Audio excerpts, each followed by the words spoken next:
Olá, seja muito bem-vindo e muito bem-vinda ao programa Quem Somos Nós, pela Rede Boa Nova de Rádio e pela TV Mundo Maior. Eu, Vanessa Cavalcante, aqui na apresentação. Já convido você para acompanhar sempre os nossos convidados especiais, trazendo as suas trajetórias, as suas histórias aqui no Quem Somos Nós. E também, claro, na apresentação, Vanderly Batista. Tudo bom? Tudo bem, Vanessa? Estamos muito felizes, mais uma vez, de estar aqui com os nossos convidados, e hoje um convidado muito especial. Aliás, todos são especiais, alguns são mais um pouco, né? E ele é especialista em inteligência e cognição, né? Que você vai ver aí no currículo do professor, e você vai apresentá-lo para nós, ele vai contar um pouquinho dessas histórias, né? Isso mesmo. Histórias de educação e de vida. É, porque ele é professor, né? Escritor, também palestrante. Celso Antunes, tudo bom? Tudo bem, uma honra, e eu diria um privilégio estar com vocês e com seus ouvintes, porque de uma certa forma conheço a obra que vocês realizam e estar, ainda que temporariamente, junto a ela, é um momento de grandeza que se tornará inesquecível. Que bom, bem-vindo ao nosso programa, obrigado por ter aceitado aí nosso convite, né? Em sua página do Facebook, o senhor conta aí que fez geografia e depois mestrado em educação. Conta para nós como e quando que surgiu o interesse por essas áreas. Bom, eu desde quando comecei a ler com alguma fluência, o meu grande ídolo era Júlio Verne.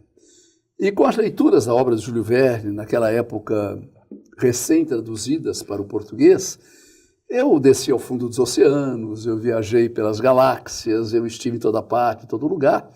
E isso tudo foi despertando em mim o interesse muito grande pela leitura. Agora, acabei de uma certa forma escolhendo a geografia porque era a materialização daquilo que esse meu grande inspirador, que era o Júlio Verne, explicava. Porque Júlio Verne falava dos mundos que se conhecia. E a geografia dentro da realidade era um passear por esses mundos que com muito prazer eu procurei buscar. Com o passar do tempo fui escrevendo livros e hoje eu continuo também fazendo palestras, e se não é a sala de aula circunstancial, é uma outra sala de aula, mas ainda é o trabalho de um antigo professor apaixonado por esta geografia de um Júlio Verne que nos levou a tantos lugares e a tantos pontos. Que beleza, né, professor? E a gente viu que o senhor tem mais de 200 livros escritos, 250 livros escritos, a maioria na área da educação mesmo, né, dedicado à educação. Todos na área de educação. Eu comecei escrevendo livros didáticos, que eu já não faço mais, não é? Mas depois dos livros didáticos inicialmente feitos, eu comecei a escrever livros para professores sobre outras maneiras de dar aula, sobre outras atividades que poderiam se desenvolver. E a vida me proporcionou a oportunidade de viajar por alguns países que são hoje considerados paradigmas da educação mundial. A Finlândia, a Dinamarca, a Coreia do Sul, a Noruega. Foi quando eu descobri que tudo quanto lá eles faziam, e por isso eram referências em educação, seria possível ser feito aqui. Aí, então, comecei a desenvolver palestra tentando dizer ao professor brasileiro como fazer, naquela escola pública, naquela escola particular, um ensino pleno de qualidade e pleno de valores. E até aí, continuo nesse caminho. E hoje, né, professor, o senhor é especialista em inteligência e cognição. Poderia contar para o nosso telespectador, para o nosso ouvinte, assim, um pouquinho o que seria isso? A inteligência é a capacidade de resolver problemas. É a capacidade de encontrar soluções. É aquilo que o indivíduo usa quando diante de um desafio, diante de uma alternativa que lhe seja imprevistas. Se, por exemplo, todos os dias percorremos o mesmo caminho para alcançar o mesmo lugar, e na noite que antecedeu o dia presente, aquela rua sofreu um desabamento, houve um desvio. Quando o indivíduo chega diante daquele obstáculo, ele tem que resolver aquele problema, ele quer chegar àquele lugar. Sim. Então ele usa a inteligência. Só que até anos atrás se pensava na inteligência num sentido singular, a inteligência. Depois, a obra de um educador norte-americano, Howard Gardner, nos alertou que o cérebro humano não abriga uma, mas algumas inteligências. a inteligência linguística, lógico-matemática, espacial e diferentemente outras. Então, na verdade, isto é inteligência. Agora, cognição é o processo da aprendizagem, é o processo do amadurecimento do conhecimento. Não daquele conhecimento de quem memora qual rio mais comprido, qual montanha mais alta, mas aquele conhecimento que faz agir. Então, inteligência resolve os problemas, não são mais unas, são múltiplas, e a cognição, como é o processo do aprender. Como aprender? A usar este potencial que temos, que é a nossa inteligência. Muito bom mesmo aprender um pouquinho mais sobre a nossa inteligência e sobre a cognição, e como o senhor já trouxe aqui algumas informações a respeito dos seus livros, como é que é o sentimento de ver os seus livros traduzidos no exterior? O primeiro livro traduzido no exterior, eu creio que é como qualquer pai, qualquer mãe, o primeiro filho, na verdade. Porque quando eu tivesse vários livros publicados no país, de repente você perceber o seu nome e as palavras que você diz escrito numa língua que você próprio talvez não seja capaz de decifrar, é um momento de grande emoção. Mas depois, com o passar do tempo, a gente vai se habituando, e eu lamento dizer que nem todos os livros que eu consegui vê-los traduzidos, eu sou capaz de tê-los em casa, né? Porque há uma justificativa, né? Por quê? Casado há quase 60 anos com a minha esposa, não é difícil imaginar o espaço da minha casa ocupado por bolsas e sapatos. E o senhor já nos falou que faz palestras, geralmente, praticamente é para um público de professores, ou não necessariamente? E o que o senhor recebe de volta nessas palestras? Assim, o que é bom? O público que, de uma certa forma, participa das minhas palestras, e eu prefiro usar a palavra participa, porque é muito mais do que apenas ouvir, é constituído por educadores.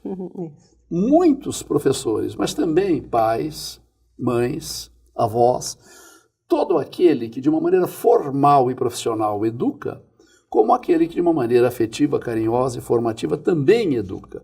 Então eu diria que o meu público é constituído de educadores, né? E independente do local, independente da distância, eu jamais admito não atender uma solicitação, desde que aquela data, obviamente, esteja livre, e essa possibilidade existe, com toda a logística que envolve. Porque, às vezes, a palestra no Acre pode durar 2 horas, mas o deslocamento nas várias paradas do aeroporto e de ida e volta implica nesse tempo. Mas o meu tempo está envolvido nisso, e com enorme satisfação e prazer eu procuro desenvolvê-lo. Mas, basicamente, é um público de educadores.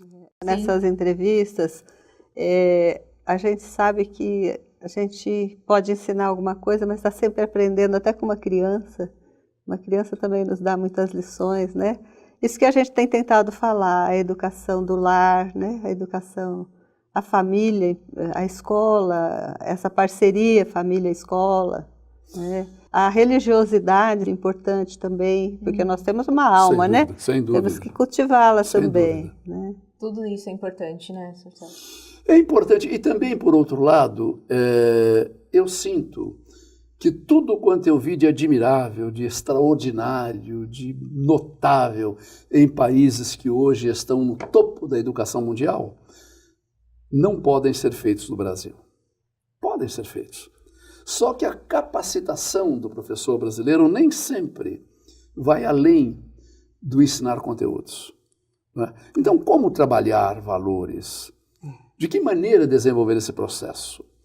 E a educação brasileira tem um entrave que eu tenho buscado nas minhas aulas superar.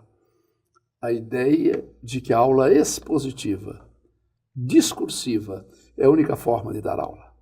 O que absolutamente não condiz com a realidade daqueles países que estão num patamar mais avançado.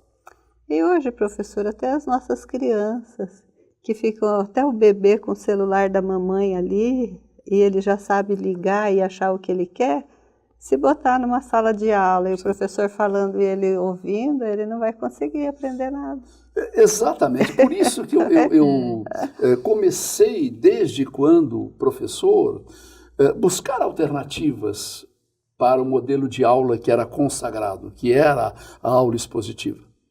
E como eu tinha que avisar esses alunos da forma e da estratégia que seria utilizada, eu comecei a dar a estas atividades alguns nomes.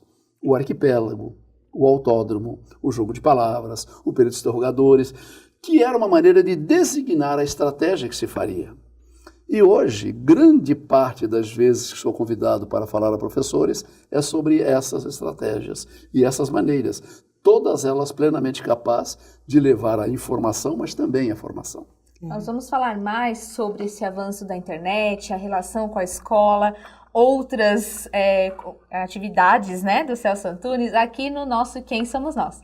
Agora a gente vai para o intervalo e voltamos em breve. Até já!